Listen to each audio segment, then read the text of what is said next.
Well, welcome back to Emira Woods, co-director Foreign Policy in Focus, Institute for Policy Studies. I want us to kind of continue the conversation from where we stopped. President Obama and Africa, his policy towards Africa.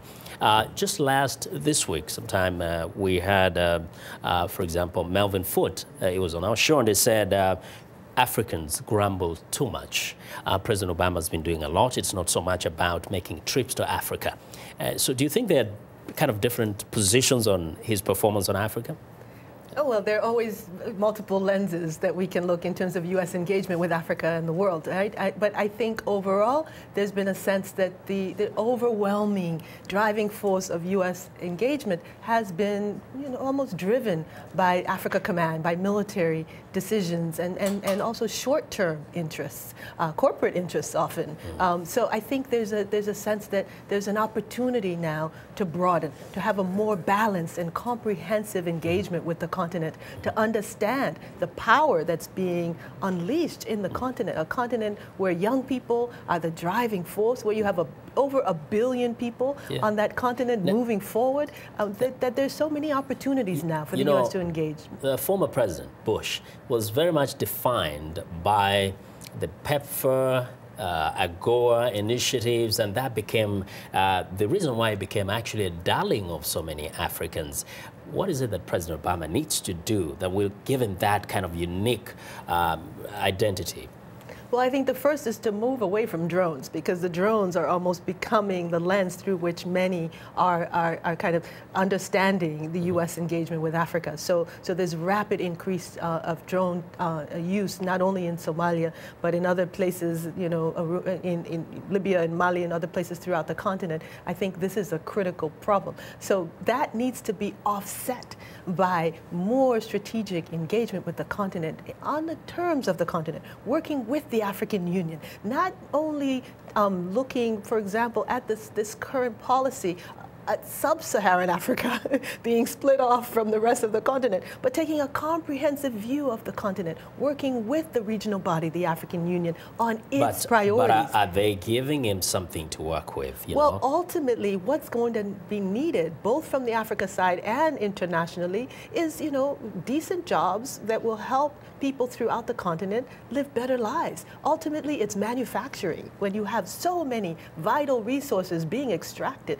until you have manufacturing where people can be paid higher wages and have a higher standard of living. Well, somebody will tell you, China's coming in, is taking advantage of the resources of the continent, hopefully offering jobs to Africans. But manufacturing has to happen in Africa, right? As well as in the U.S., but in Africa, and understanding opportunities to help encourage that type of economic prosperity and equality. We have growth in many countries on the continent, but we don't have the equality that's needed. You still have those at the bottom feeling marginalized. Is that something that the U.S. policy can achieve? I mean, what specifically can President Obama do in order to really harness that potential of the African continent and help the continent move forward? Well, that's the lesson of this election. This election was a populist approach to winning. It was saying we must meet the needs of the people, which we must meet their needs on the economy. We must meet their needs on health care, on decent jobs, on those basic building blocks of healthy society. It's that populist agenda that's needed not only for the U.S., but for Africa as well. And I think until there is an approach to Africa, until there is a strategic engagement that is able to meet those populist agendas, both in the U.S. and across the Atlantic in Africa, you will not be able to change the image of the U.S. regardless of who's in the White House. Yeah, but so far, how do you gauge the image of the U.S. anyway? When you look back 4 years ago, where are we today, and what has to happen for it to change effectively? Well, I think clearly, there was a blight almost on the White House under the Bush administration. It was seen as a unilateralist approach to foreign policy, a unilateralist approach to Africa. I mean, even, PEPFAR was seen as a presidential initiative without working with a global fund for AIDS.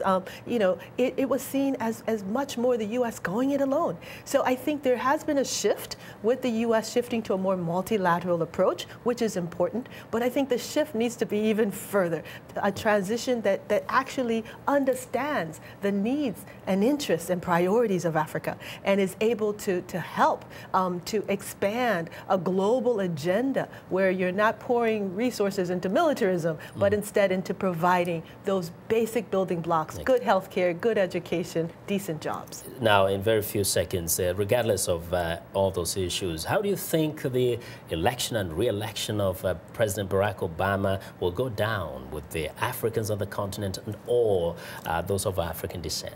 I think there is still jubilation on the continent. Yes, some people, haven't gotten all their expectations met, but I think there is still a sense that history is being made, first with a son of Africa being elected in 2008 and now being re-elected. So, the expectations are still high, and I think it will take the movement that brought President Obama to this second term to keep the pressure up. A populist movement of young people, of people of color, of women, of workers, pushing to make sure that, the work doesn't stop with the elections. Thank you. We need 2 hours with you. A pleasure. Thank you, Vincent. Thanks a lot, Ms. Wood.